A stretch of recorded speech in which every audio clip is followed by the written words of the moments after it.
Page number 115 से पढ़ रही हूँ मैं। श्री साईं महाराज ने कभी किसी को कोई आसन, प्राणायाम या मंत्र जाप करने का उपदेश नहीं दिया। वे भक्तों को जो उपदेश दिया करते थे वह अत्यंत सीधा, सादा तथा आडंबरहीन होता था। भक्त लोग सरलता से उसे आचरण में ला सकते थे। श्री साईं सदैव आग्रहपूर्वक अपने भक्तों से कहा करते थे, अपने अहंकार को त्याग दो, अपनी इच्छा अनुसार किसी भी देवी देवता की आराधना करो और मुझ में अटल विश्वास रखो। यदि आप यह सीधा सादा और सुलभ मार्ग प्रत्यक्ष अपने आचरण में ला सकेंगे तो समझ लीजिए कि आपका कार्य पूर्णतः सफल हो गया। हर एक व्यक्ति को सुख दुख भोगना ही है, किंतु दुख की तीव्रता कम करने के लिए प्रत्येक व्यक्ति को सदैव अपने दैनिक व्यापार करने के साथ साथ अल्पकाल के लिए भी क्यों न हो परमात्मा का नाम स्मरण करना चाहिए। यज्ञ, अग्नि को आहुति देना, वेद मंत्रों का जय घोष आदि उपासनाएं और धार्मिक विधि विधान केवल कर्मठ ब्राह्मणों के लिए ही है। अन्य लोग यदि इन कृत्यों से दूर ना रहें तो यह उनका पागलपन होगा। मनुष्य का मन इतना चंचल होता है कि एक क्षण के लिए वह स्थिर होकर नहीं रह सकता। नींद में भी मनुष्य का मन अनेक उलझनों में फंसा रहता है। ऐसे चंचल मन को निर्धम प्रवृत्तियों पर अंकुश लगाने की शिक्षा केवल सद्गुरु कृपा से ही प्राप्त होती है। श्री साईं महाराज से अपनी प्रथम भेंट के समय ही यह कार्य इतनी सरलता से पूरा करते थे कि स्वयं भक्त को ही इसकी कोई कल्पना नहीं होती थी।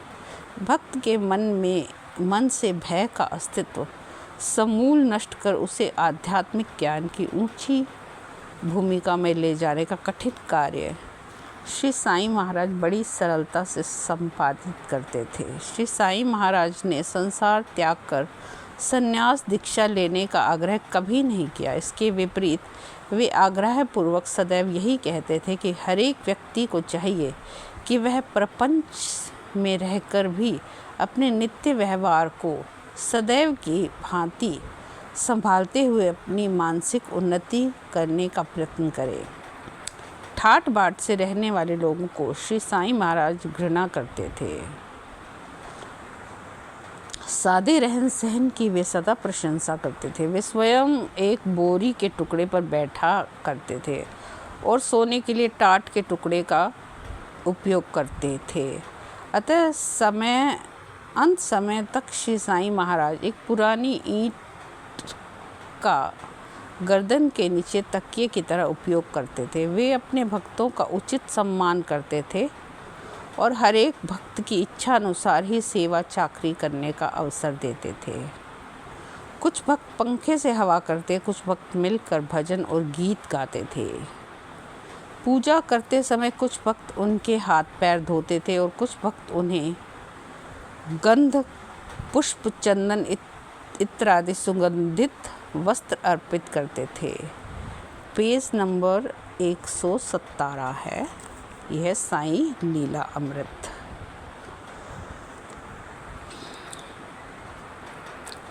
कुछ भक्त पंखे से हवा करते थे, कुछ भक्त मिलकर भजन और गीत गाते थे। पूजा करते समय कुछ भक्त उनके हाथ पैर धोते थे और कुछ भक्त उन्हें गंध, पुष्प, चंदन इत्यादि सुगंधित वस्त्र अर्पित करते थे।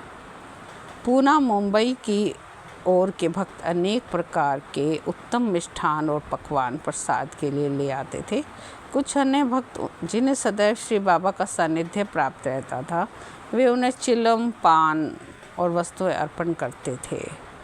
कहने का तात्पर्य यह है कि किसी भी भक्त को श्री बाबा की कोई भी वस्तु अर्पित करने की पूर्ण स्वतंत्रता थी।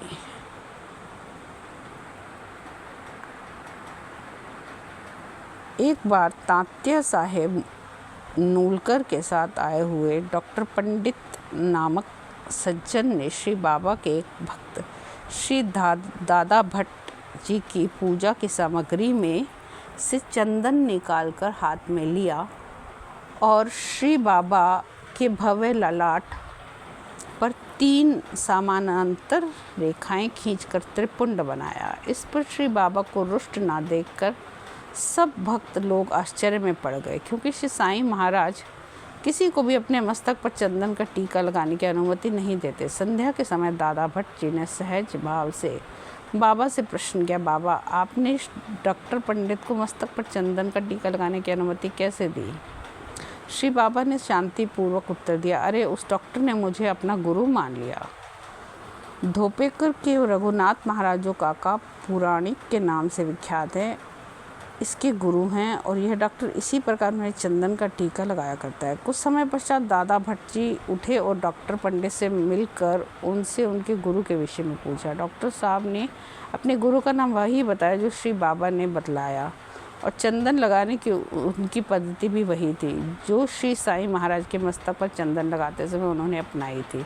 श्री बाबा का दिव्य और अलौकिक सामर्थ्य देख दादा भट्ट जी तो विस्मय विमूढ़ रह गए, परंतु इस प्रकार अपनी इच्छा अनुसार आचरण करने की स्वतंत्रता हर एक भक्त को सदैव नहीं मिलती थी। कुछ अवसरों पर तो भक्तों का अनुभव इसके विपरीत था। श्री बाबा एकाएक क्रुद्ध हो जाया करते, अब शब्दों की बौछार करते और पूजा की सामग्री धड़ाधड़ इधर उधर फेंक देते और एक भूत बाधा से पीड़ित व्यक्ति की भांति भक्तों को मारने के लिए दौड़ पड़ते। ऐसे समय उनका सारा शरीर भयानक रीति से कांप उठता था, और क्योंकि 2-3 मिनट के बाद ही वे पुनः पूर्णतः स्वस्थ चित्त हो जाते और अत्यंत शांत स्नेही युक्त भाव से भक्त को अपने निकट बुलाकर कहते, मैं क्रुद्ध हुआ था क्या? देखो तुम बुरा ना मानना, माँ भी अपने बच्चे से कभी कभी रुष्ट होती है। समुद्र कैसा भी रूप धारण करे, वह नदी को अपने से मिलने से नहीं रोकता। मेरा क्रोध संताप सब कुछ भक्त के शुभ कल्याण के लिए रहता है। शिरडी में आने वाले सभी लोगों को श्री साईं महाराज का दर्शन करने का पूर्ण स्वतंत्रता थी, पर उसमें से सभी लोगों को श्री बाबा का शिष्य कहलाने का अधिकार प्राप्त न था। वहाँ आए हुए हर एक व्यक्ति का हृदय श्री बाबा की रत्न पारखी की भांति अनेक प्रकार से परख लिया करते थे, और उनकी इस परीक्षा में उत्तीर्ण होने पर ही कोई मनुष्य उनके निकट आ सकता था।